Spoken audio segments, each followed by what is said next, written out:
La géothermie basse température est couplée à des systèmes thermodynamiques. Le système thermodynamique le plus souvent utilisé est la pompe à chaleur géothermique. L'objet de cette présentation est donc la présentation de ces différentes pompes à chaleur. Le principe de fonctionnement d'une pompe à chaleur est présenté sur ce slide. Il y a ici donc un schéma simplifié d'une pompe à chaleur qui est composé donc d'une machine et cette machine est entourée de deux types de sources. L'objectif de la pompe à chaleur est de prélever de l'énergie d'une source froide afin de la porter vers une source chaude. On cherche donc à maximiser les transferts d'énergie. Différents éléments doivent donc être pris en compte. Q1, la quantité de chaleur prélevée dans la source froide. Q2, la quantité de chaleur restituée à la source chaude. Et pour que ce système puisse fonctionner, il est nécessaire d'apporter un travail au système. Ce travail est symbolisé par le symbole W. Au niveau donc de l'évaluation des performances de ce type de système, on doit donc faire un bilan énergétique.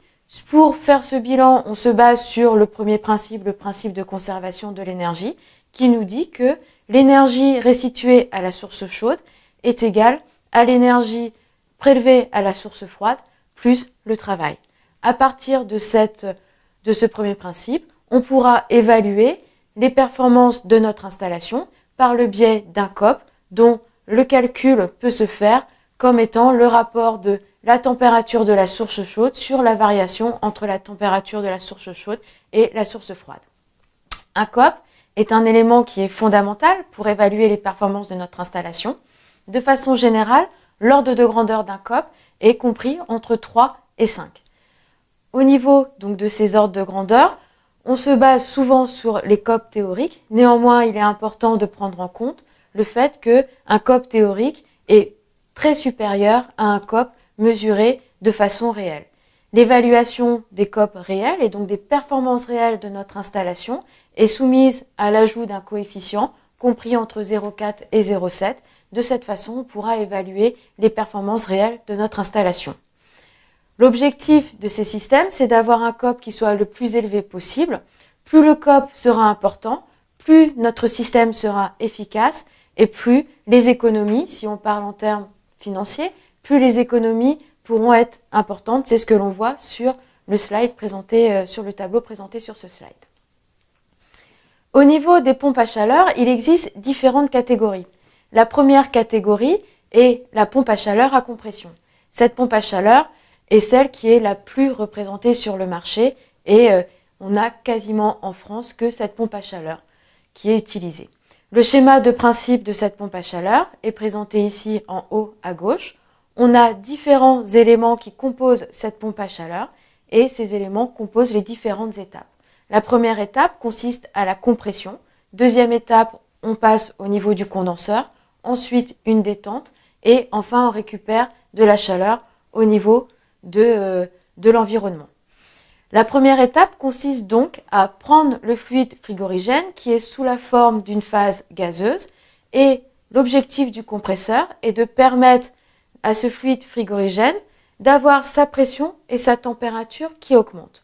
Une fois la pression et température augmentées et les niveaux que l'on souhaite au niveau de notre installation obtenus, le fluide frigorigène est envoyé au niveau du condenseur.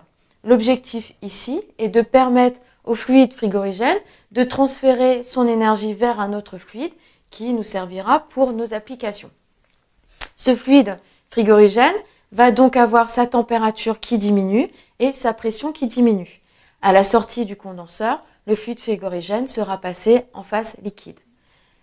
La troisième étape est l'étape de détente. La température et la pression de ce fluide diminuent et en sortie du détendeur, on aura une étape où on va pouvoir régénérer ce fluide, si on peut le dire comme ça. On va le passer au niveau de l'évaporateur. Il va de nouveau échanger par le biais d'un échangeur de l'énergie avec un fluide qui va lui permettre de repasser en phase gazeuse avant de rentrer de nouveau au niveau du compresseur. On pourra ensuite reproduire à nouveau le cycle. Quels sont les fluides frigorigènes qui sont utilisés? Ils sont de différentes sortes et la sélection se fera en fonction de la température de compression et la température de condensation ou la température de vaporisation. Différentes catégories de fluides existent, mais il apparaît que certains de ces fluides comme les CFC ou les HFC présentent un fort impact environnemental. Et dans des objectifs d'efficacité énergétique, on cherche à avoir des fluides qui soient le moins impactants possible. Aujourd'hui, on utilisera donc des composés qui seront différents et qui seront de façon organique. Ces composés seront à base de CO2 ou à base d'ammoniac. L'autre catégorie de pompe à chaleur, c'est la pompe à chaleur à absorption. Ici, la différence principale réside dans le fait que l'apport ne va pas se faire sous la forme d'une énergie mécanique, mais sous la forme d'une énergie thermique. Vous avez un schéma de principe présenté sur ce slide et de nouveau, 4 étapes seront nécessaires pour la production d'énergie. La première et la dernière étape seront différentes puisque ici, on fera des étapes où on cherchera à séparer ou à regrouper 2 particules afin de produire cette énergie dont on a besoin. Le principe de fonctionnement, on utilise donc ici des réactions thermochimiques ou des réactions de sorption. On va donc mettre 2 fluides en présence que l'on va séparer par rapport d'une énergie thermique ou que l'on va regrouper. En fonction de ces séparations, donc la phase 1 dans le désorbeur, on va séparer les 2 fluides. On obtiendra donc notre fluide frigorigène qui va repartir sous phase gazeuse dans le condenseur. Il va se condenser comme précédemment, c'est-à-dire sa température et sa pression vont diminuer suite à un échange avec un autre fluide. Il va ensuite aller dans une autre étape où il va de nouveau pouvoir se recharger et repartir sous la forme évaporateur, sous la forme gaz. Et enfin, une phase de régénération, mais ici ce sera une phase de régénération au niveau d'un absorbeur où on remettra les deux éléments en présence.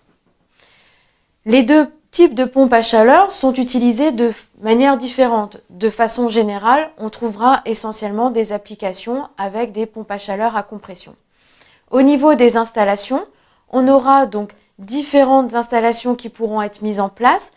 On va coupler notre pompe à chaleur avec un échangeur qui va être soit horizontal, soit vertical, l'objectif étant la récupération de l'énergie contenue dans le sol. Cette récupération de l'énergie dans le sol donc, va se faire en couplant la pompe à chaleur avec des capteurs horizontaux. Donc, dans le premier cas, on aura un couplage pour les procédés à détente directe uniquement possible avec des capteurs horizontaux.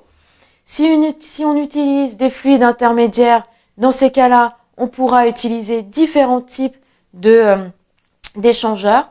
Ici, on utilisera le fluide frigorigène qui sera utilisé, sera uniquement utilisé au niveau de la pompe à chaleur. Il ne sera pas propagé dans les capteurs horizontaux, verticaux, compacts qui auront été utilisés.